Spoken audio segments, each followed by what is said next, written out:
Hello, everyone. My name is Catherine Barron. I'm a longtime education reporter and host of The Score, a podcast about academic integrity and cheating.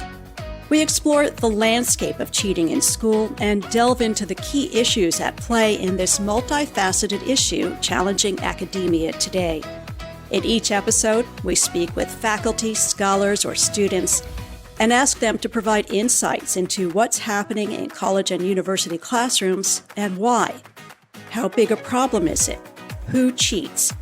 As well as what policies, regulations, prevention efforts, and changes in teaching and assessment show promise in curbing cheating. Follow us on Twitter and Instagram at Podcast The Score, that's one word, or stop by our website to download show notes and see our lineup of guests and release dates. Again, that's podcastthescore.com.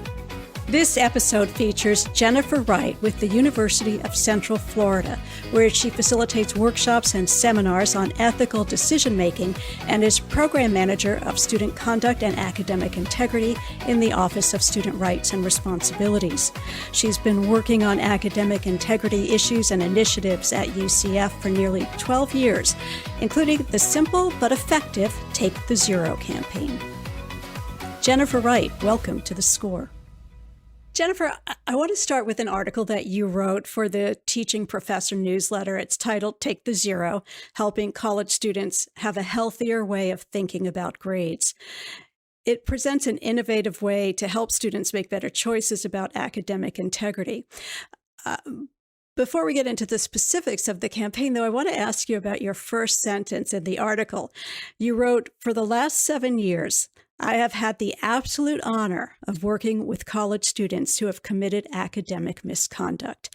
And that kind of caught me off guard. And I'm not trying to be disrespectful at all, but it was just curious. I'm curious, what makes it an honor for you? It's an honor because my job allows me to hear students at their most vulnerable time in their life, where they are trying to come to grips with a choice that they made that they know was not the coolest thing they could have done. So to have the honor of hearing students' stories, of being hopefully a catalyst to them being able to move forward from this incident with even greater integrity, greater awareness of decisions that they're going to make, that is why it's an absolute honor.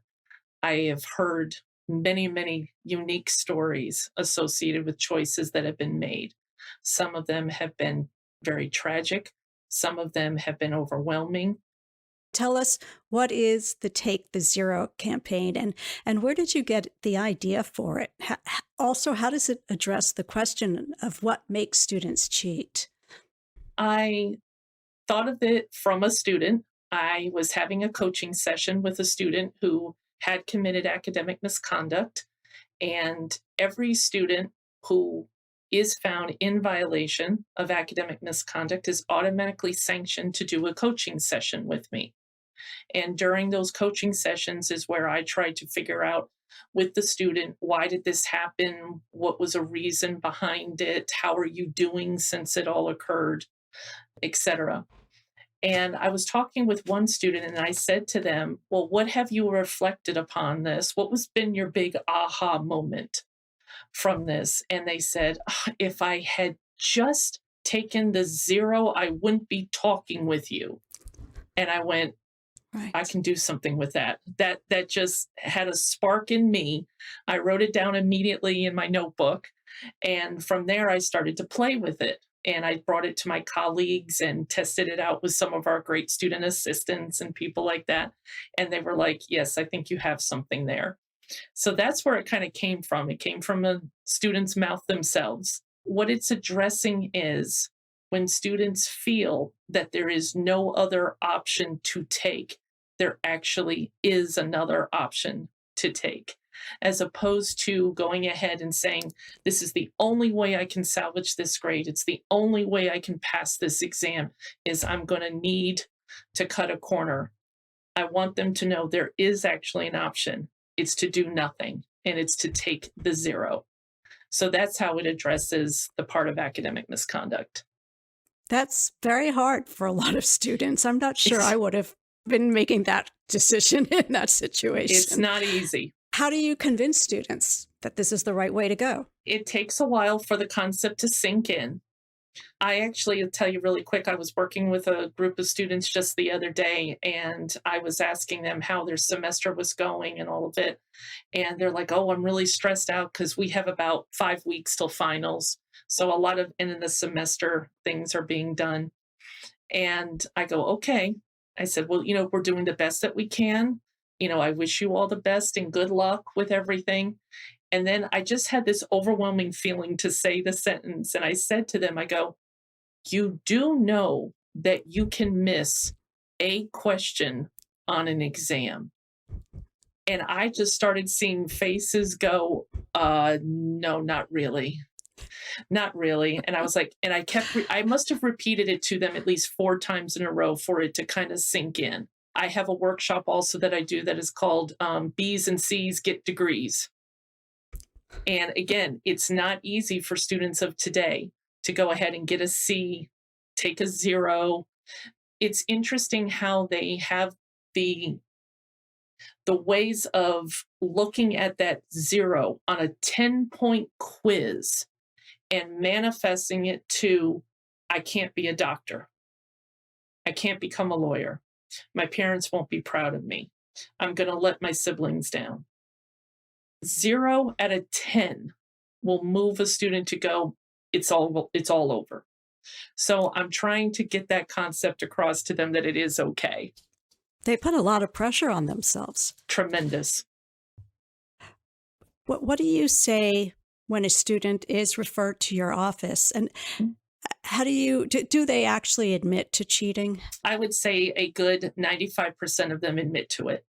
With academic misconduct, you need to have facts and evidence to back it up. The only time that I ever feel that there's sometimes a gray area would be sometimes with plagiarism or a writing assignment. But if a student has a cheat sheet underneath a final exam, the cheat sheet's there. If they have written on their hand, the writing's on their hand. If they have their phone out, there we go. We can see what's on the phone. And especially now with all the online classes with Honor Lock and Proctor Hub and all of this can be discovered. So 95% of them will admit to it because they know it occurred. They were there when it happened. Are they upset that they did it, or are they upset that they got caught? There's a lot of shame that's associated with this. They are very upset with themselves. They can't believe they have done what they chose to do. There's a couple of students every now and then that I will have that kind of thought process, depending on the sentences they say, where I'm kind of going, are you just sorry you got caught like this? But I can tell you, because there is not a week that goes by that I don't meet with a student and I don't have somebody who is literally crying about what has happened. And that release, they do a lot with me. So yeah, they do admit to it. They get it, that there's no other way because they were there when it happened. So they can't blame it on anybody else. Then how do you talk to them? How do you start off if you have someone in tears in your office?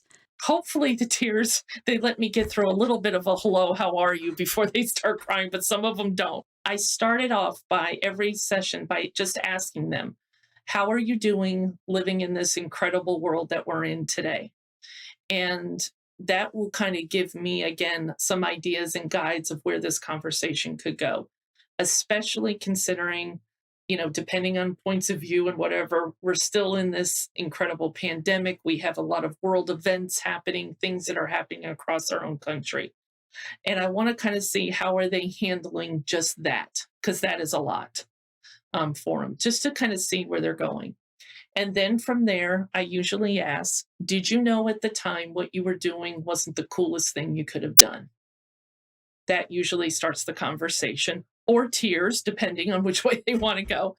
And I want them to, because I know how much of a release it is, I want them to be able to hear their own voice and say, yes, because that's powerful to own a decision that you made when you can say it with your own voice.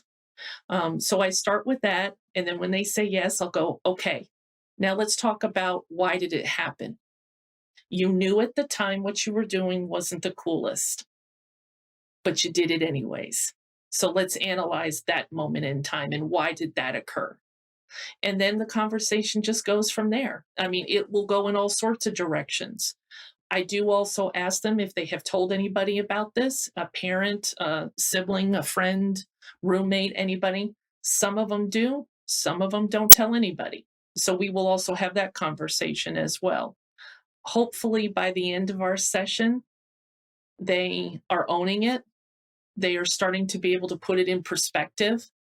And then they leave even stronger in the values that they hold to be their truth regarding integrity, trust, honesty, those kind of things. So it does seem like you want to get to that critical moment where they say, I can cheat or not cheat. Yep. And what makes them cheat? And then what makes them not cheat? Yeah. Well, I don't know if you've spoken with those students, but well, it's interesting.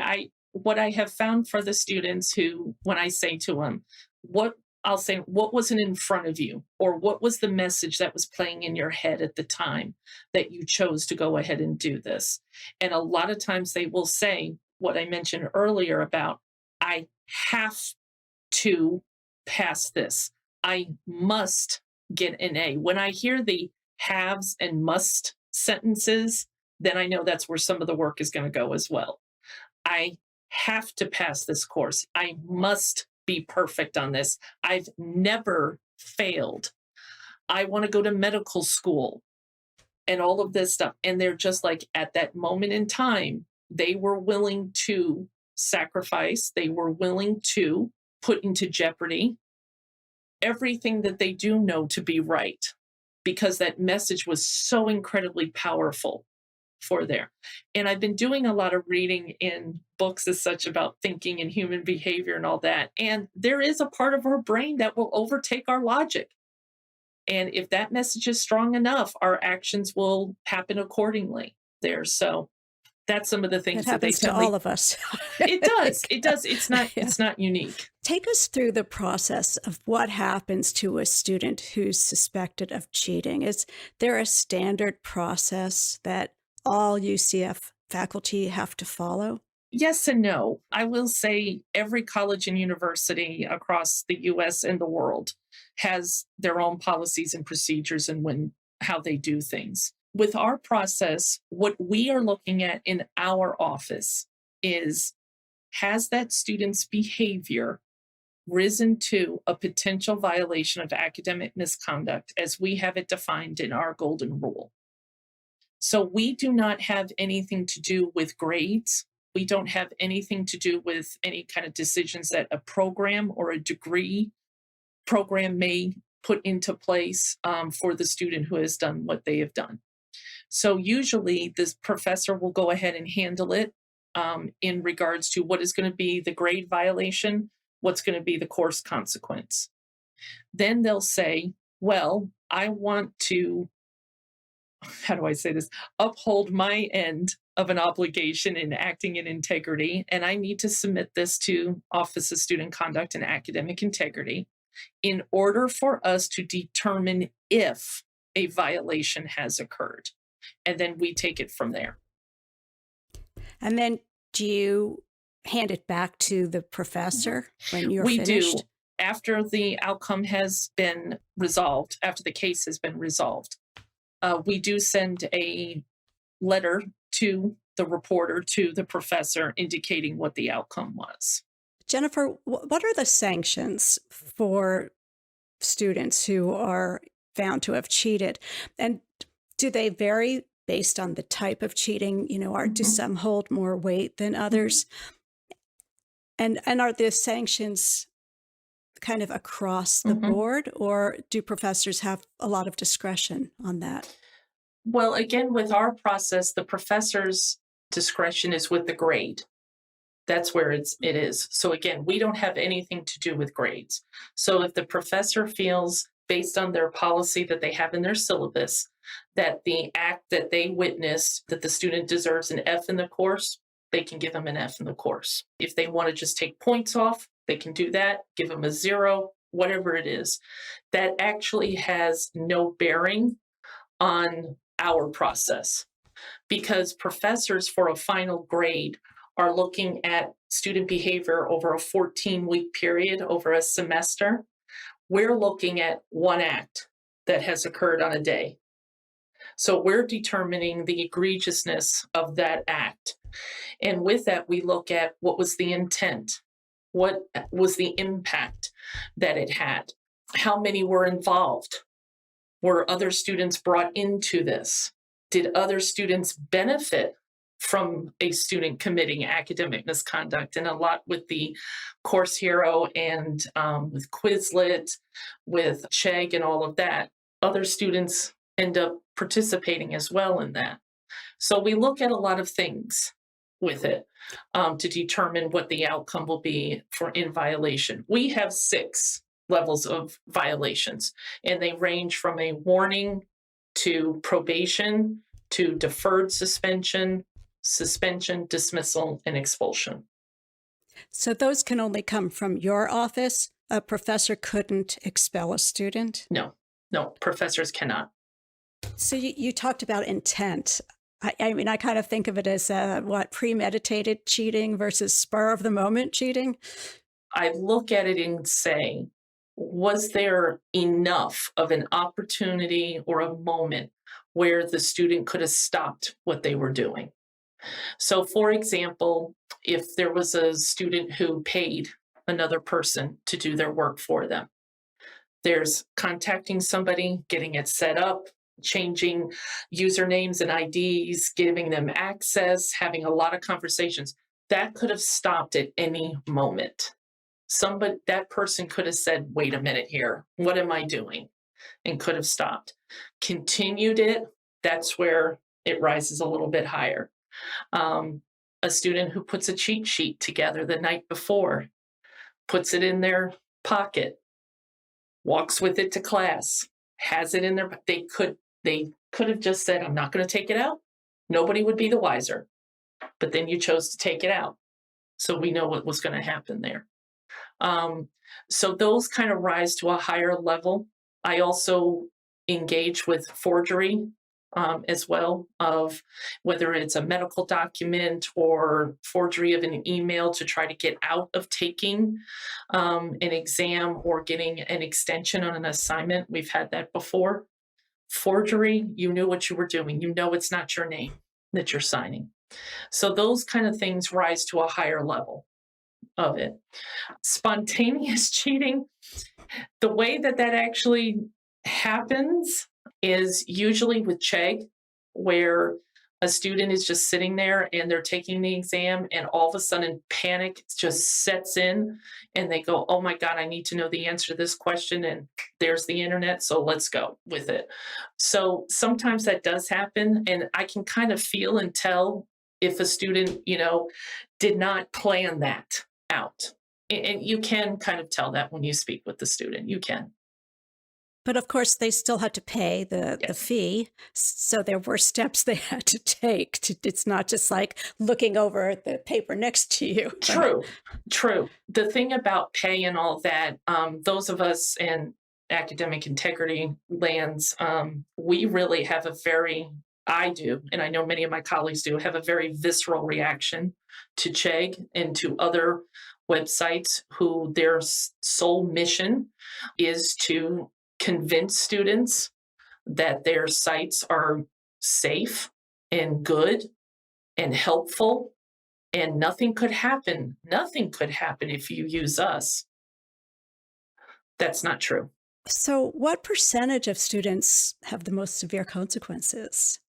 The highest two that we have is dismissal and expulsion. It's rare. It's not something that we want to see happen. We don't sit around our office and go, well, we haven't had any expulsions this semester. What are we going to do? It's not something we want to do.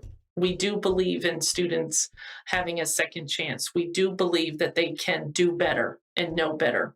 So we don't want that to happen. Has it? Yes. Very, very low percentage of dismissal and expulsion happens.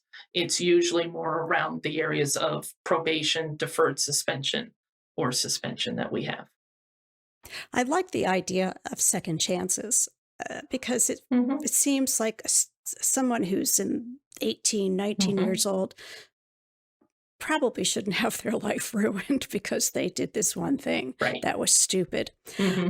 How do you work with a student, though, to, if you say, we're giving you another chance, we're not throwing you out, you did something really dumb, but then how do you work with them to try to get them to make the right decision next time? That's where, when I do the coaching sessions, what I do at the very end of our coaching session, no matter how long it is, I work with the student in designing what we call an action plan. So, based on our conversation, is then where I'll go and say, I've got a really great YouTube video I want you to watch. Or I have an online exercise that deals with values and maybe reviewing our UCF creed, having an understanding of better decision making. So I give them actual things for them to watch and reflect upon.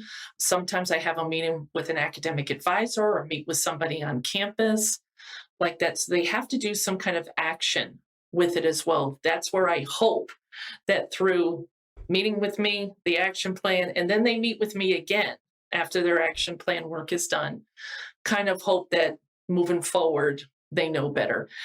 I have great faith that they do because we have very low recidivism rates at our school. It is rare that I will see somebody again. That's what I was going to ask, if you have data to show if the program's working. Yeah, we have Mm. very low recidivism from students who are found in violation of academic misconduct. Very low. And more following them, though. That's Yeah, part of the problem, the new ones. right, Uh, right. you've been doing this work, as I mentioned, for about 12 years. What trends have you seen, not just at your school, but just in Mhm, talking to colleagues across the country, that led you to address academic misconduct the mhm. way that you have? I think the biggest trend that has held steady for me from the very first student I ever worked with to the one I worked with yesterday is that thought process of if I'm not perfect, if I'm not the best, if I don't get all A's, I will not be able to have the life that I think I'm going to have. And it's so interesting when you are maybe 30 years older than the students you're working with, and you're able to have that perspective where I'll say to them a lot, there is no way that you can predict at the age of 19 what you're going to be doing when you're 40. The one thing that I see common again and again is that thought, I have to get it done now. Now I have to be perfect. Right now, everything's got to fall into place. If not, then I'm going to lose something. So they're trying to not lose what they think their future is going to be. They're trying not to have anything interrupt the plan that they have in their mind. And again, we have there's a lot of chatter out there about high school GPAs, about SATs and ACT scores, and what does that really mean, and all of it. So when they come to a university in their first semester, their first math test at a college level, they get a 77 and they're like, it's over. So what am I going to have to do? I have to get a 90. So the way I can ensure to get a 90 is maybe put together a cheat sheet, or maybe I'll use the internet like this. Those kind of things, and the messaging that is just so strong for them is a big catalyst to why things go the way they do, unfortunately. I mean, I had a professor when I was in school come in the first day and say, by the way, I don't give A's. Well, that's nothing but a scare tactic. That's nothing but a scare tactic. Of course you give A's. There's no way that a department is going to say, no student is ever going to get an A out of this course. But when students hear that, then they're like, oh my God, and that's where the messages start to go. So we need to be careful. Well, that would put students off if they're really conscientious, Hmm. hardworking students. They Hmm. might say, perhaps I'll drop this and take it another semester with Right, someone else. right. It just seems counterproductive to me. Exactly. You hold a lot of trainings for students and for faculty. Hmm. I want to talk about the students. Do you find that they are relieved at all that the university is taking this issue to heart and doing something about it? Relieved, I don't know about that word. I would say I think they are impressed. I think they are glad because I do know and have heard from students that have said it really bothers me when I see a student with a cheat sheet and nothing is done about it. Or it really bothers me when somebody in my group will go ahead and text me and say, I know you already took the exam. What were some of the questions? They don't want to be put in those positions either. So I think students are very pleased that with us, we have one of our values is integrity. We got to demonstrate it. And if people choose not to demonstrate it, there needs to be accountability for that. So I do know students are pleased when they see something happen, whether the professor removes a student or, students know what's going down. So they get it when they see it. So I think they are pleased that it's being addressed. They're very, I will say, relieved that we're out there doing a lot of workshops to show them what are some of the traps that they could fall into that they were not even aware was a trap. Such as Chegg, such as listening to those messages, such as thinking that there's no other option and that they were backed into a corner. I hear that phrase a lot. I was backed into a corner and I didn't have any other choice. And I'm like, you still did. You didn't have to do it. Are the workshops for students and for faculty mandatory? No, we do not have that. We do a lot of advertising around campus. We also have great campus partners that sometimes will use our workshops in a way of either getting scholarship points or attendance points or extra credits or something along those lines. So we have a lot of great campus partners that buy into what we're doing and we're so pleased. So we're used a lot in that way. I also get a lot of great workshop requests from faculty to go into their class. I actually have a thing on our website. We say, don't cancel class, call us. So like if a professor has to go to a conference, don't cancel class. Let me come in and talk like that, and I'll go in and facilitate something with the student and the faculty member's not there. And we can really have a good conversation as such. So we do those things. I also have great partnerships with our Faculty Center for Teaching and Learning. I could not do this work without them, and they allow a lot of workshop facilitations. I always present at their summer and winter conferences. I do some brown bags for them. They've been a wonderful, wonderful partner to get the word out. How different is it when you're speaking to a class of students without a professor in the room, let's say, versus when you are doing 101? Oh, it's different because what I like to see is when I say certain sentences, I just love to watch the faces, and like I said earlier with the group of students, when I said, you do know that you can miss one question on an exam, I just saw eyes glaze over and I would see people kind of rearing back going, she's crazy. And then I'll follow up by saying, well, I just noticed that all of you are looking at me like I have four heads. I said, what's going on with that? What did I say that isn't true? I didn't say anything that wasn't true. You are allowed to miss. And I think it's when somebody like me breaks it down in front of them and they just hear that is such a truthful statement, but they've never thought about it that way. Never thought about it that way.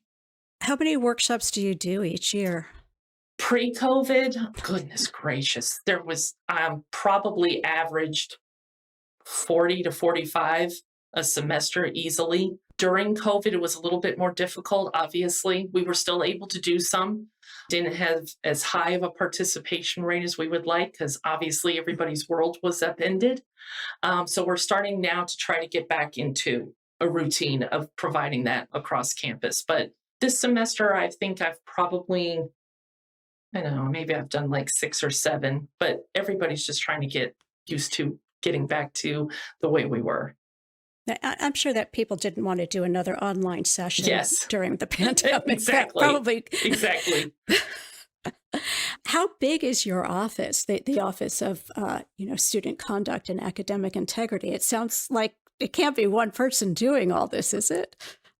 Well, It's, um, we have, because you have what, like 61,000 undergrads at this school. yeah, That's yeah. huge. It's the second largest institution in the country, that is for sure. But it doesn't have to be just us because we have great faculty that have very strong syllabi that do take the time to speak of this in their classes. So I won't hear anything about any student in their class because they've really taken great time to go over this. They know how to explain it to students, how to calm the noise down and as such. So I don't ever feel the pressure that I have to reach 70,000 students because if I did, I would need more therapy if I had to do that. So our office is a strong office. I think one of the things that has really helped is we have dedicated somebody, myself, to just academic integrity. We have 20 rules of conduct at UCF. I specialize in one of them. That's all I do is just the one. So I don't work with students who are coming in for alcohol or drugs or something else, anything that's going on in the residential halls or anything like that. I don't handle any of those cases. I am specifically academic integrity. So that helps. I think that has been a great win. And I've been able to focus great partnerships in that and not having to go, oh, today I'm working with somebody who cheated on an exam, and then I'm working with somebody who had marijuana in the residential hall, and then I'm working with somebody with a fake ID and all of that. It's really been helpful to specialize in it. So that's what my role is. We do have 3 other great people that work in our office. We have 2 more hopefully coming aboard here. We have some openings, and so we have some people coming in, and then our great director as well. So it's not as large as a staff as I think we would all like, but what we have is great. What we have is effective, and we're really proud of the work we're doing. It does seem bigger than what a lot of universities have. Yeah, Just even having the office of exactly. academic integrity seems, maybe not unique, but probably in the minority would be my sense. Have you found that in talking to people at other colleges? It's interesting because either it is connected with the conduct office or it's handled within each department in whatever manner, way, shape, or form that they want to handle it. So when I go to conferences, I will hear, like I met a wonderful person from Australia at a conference that I was at who is the kind of the academic integrity person of the College of Nursing. So that's all she specializes in is just the nursing program. So it's either handled within a department or program or usually connected to conduct. Yeah, you don't really want people cheating in a nursing program. That just, but I guess nothing is off the table these days. Yes. How have faculty responded to this program and the work that you're doing? I kind of have a good feeling pretty well. Where our reporting has increased. One of the things that, again, just when I get the incident reports in and I do the initial investigation of what kind of was sent forward, I always correspond back with the faculty member and say, we've received your incident report. I just need a couple of clarifications on what you wrote to make sure I am interpreting what you submitted is correct. I also give faculty the opportunity to say, I want to talk to you before I submit this incident report. I'm fine with that as well. Let's talk through some things. So that way, I think we've really forged a great relationship in going, it's not just submit it and you're totally taken out of it. It's submit it and we want to work with you on this. Okay, in moving it forward. I also have a very close relationship with graduate studies to handle graduate student concerns of academic misconduct as well. So it's really been forging the relationships is where I hope that they're going, okay, we want to partner here. And yes, this is something I need to do. I need to submit a report. What are their questions or concerns about it? I understand that being an instructor myself. When I do ethical decision-making workshops, one of my favorite topics is to talk about how do you handle witnessing unethical behavior? How do you handle seeing something that you know is wrong and that this person is doing? How do you handle what you have seen, what's going to be your next step, if anything. And I don't judge either way on that. If you do, you do. If you don't, no judgment, because I'm not there and I don't know what's going on there. That's one of the things that I love to talk about is how do you handle witnessing something? A lot of the faculty want to go and make sure that we are a little bit in agreement, which we usually are, in the egregiousness of it. And they're like, you're not going to expel this student, are you? And I'm like, okay, let's talk about what expulsion really means. Please know we have 6 different levels. Oh, I didn't know you had 6 levels, because a lot of people think it's a common vocabulary word of expulsion or expelling. There's usually not discussion. Nobody knows what deferred suspension means like that. They don't even know it exists. So Well, what is it? deferred suspension for us is a step down from suspension, meaning the student can still complete their classes that they're enrolled in. But if anything should happen during the time of their deferred suspension, then suspension is on the table and student will probably be removed from campus there. So their questions are, and again, I understand, but I also correct. Well, they'll say, I don't want to be the one to upend a student's life and career. And I always say back to them, I understand that. You had nothing to do with it. This was the student's choice to do what they did. You could have been standing behind them in their residential hall over their shoulder and saying, don't do it. Don't do it. If the student wants to do it bad enough, they're going to do it. So you don't have anything to do with this. So they get very nervous about that. So one of the things that I work with them is, here's what our process is like. Here's what these coaching sessions are going to be like. Talk to me about your relationship you already have with the student. We can all work together on this. But I'm certainly will say I have stood my ground where I've needed to in saying, they'll say, I know this looks pretty bad, but can we make sure they're still going to be here? And I'm like, there's some things we can't unsee. We really can't unsee somebody on a video taking notes out from underneath their shirt and then trying to hide it and use it during a final exam. I can't unsee what I'm looking at. So you've seen that. Yeah. Oh, yeah. Yeah. Many times. Many times.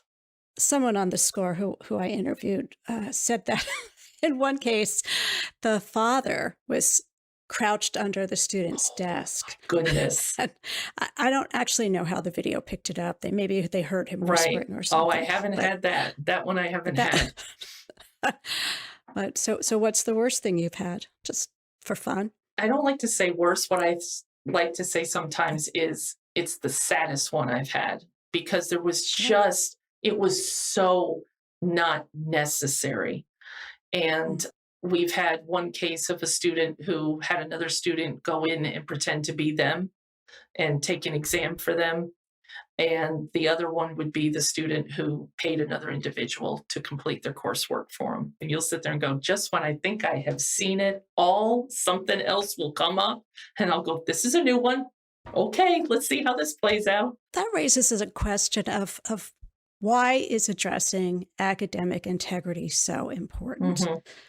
And there is that entire, belief that you should be gaining knowledge and learning. Right. I agree with that. So if you're not doing that, it invalidates your degree to some extent. Sure, it does. What I'm pleased with, that I try to take it to another step, is students will say, and I understand, they'll say, trust me, Miss Wright, I'm never going to do this again. I am never really concerned about them actually doing the exact same act again. What I say to them is, good, I'm glad to hear that. But what I want to address with you is there was a moment in time where something got the better of you. And it just happened to manifest itself into looking up an answer on the internet to finish a quiz.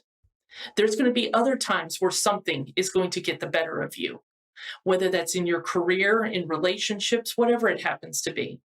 But how are you going to handle the integrity piece? I kind of take the academic part out and then I focus on the integrity piece. How will you react if a supervisor comes to you and you were just hired right out of graduating from UCF and they say to you, We got a big report coming up. I know you're responsible for these numbers here in our report. Make them dance for me.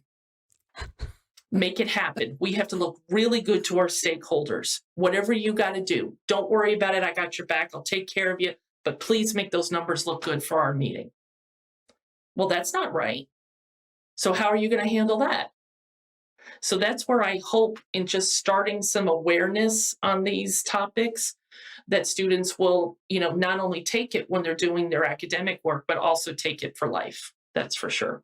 What makes it so important for you, to you really, to work in this area? I know what you were just talking about is important, Yeah. but where does that come from within you that you want to be doing this so much? It's so strange. I always say I was very lucky early on in my life, like at 24, I believe, is when I really discovered that I was supposed to work on a college campus. I just knew that was my vehicle. As an undergrad, I worked in our learning center where I went to school, and I was a math tutor for many, many years there and became the tutor assistant to the tutor coordinator. And I was getting a business degree, a marketing degree. I got out there and I graduated, and I missed the collegiate atmosphere. I missed working with peers, and I missed being the catalyst of a light bulb moment that a student now knew how to solve for X and Y. I just missed that. And luckily, wonderful person who was the tutor coordinator where I went sent me a package, and it was the graduate catalog, and it said, "You belong here, come back, we'll help you." And I was like, well, I can't let that sign go unseen. So I said, okay. And so I went back and I started work there, and I went to graduate school for higher education administration and never looked back. My background is in tutoring and in learning skills and study skills and supplemental instruction. All of that is what I started with. And then I became the director of our Great Learning Center at UCF. But being in an administrative role is not for Jennifer. Jennifer is an educator. Jennifer does not handle payroll and personnel and budgets and all of that. That is not me. And I just said I needed something else. And there was another wonderful person at UCF who is now retired who took a chance on me and said, I already have seen you across campus. I know what you're capable of. We got something we need to have over here. Would you be willing to do a little bit of a startup of all of this? And nothing is more satisfying than starting from the ground up on things. So that's really where it's come from for me.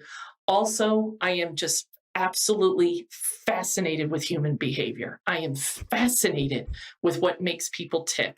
I'm fascinated to go, so you did that as opposed to this. And again, it's not a judgment. I just want to know, where does it come from for you?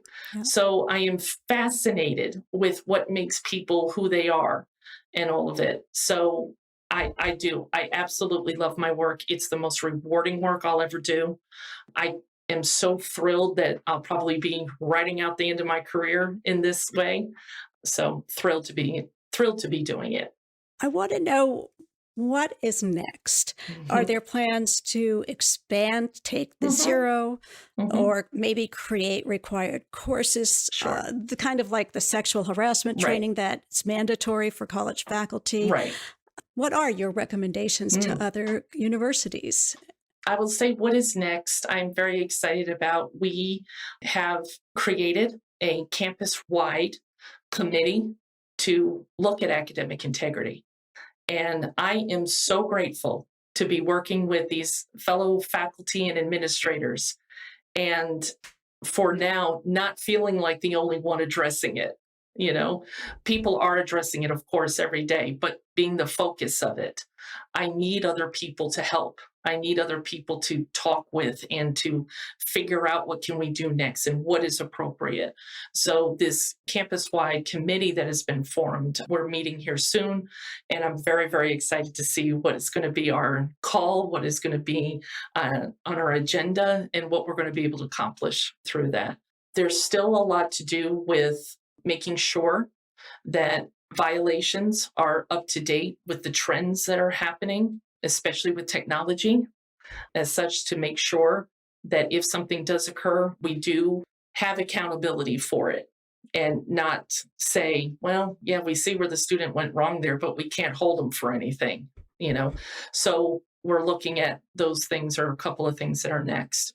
I would say my greatest piece of advice is, if you can, designate a person, a team, a department that just focuses on academic integrity. I think that is one of the best things you can do, because then you're having people specialize in what is happening. You're having people day in and day out be around students that this has happened to, and hear from faculty of what their frustrations are in this area.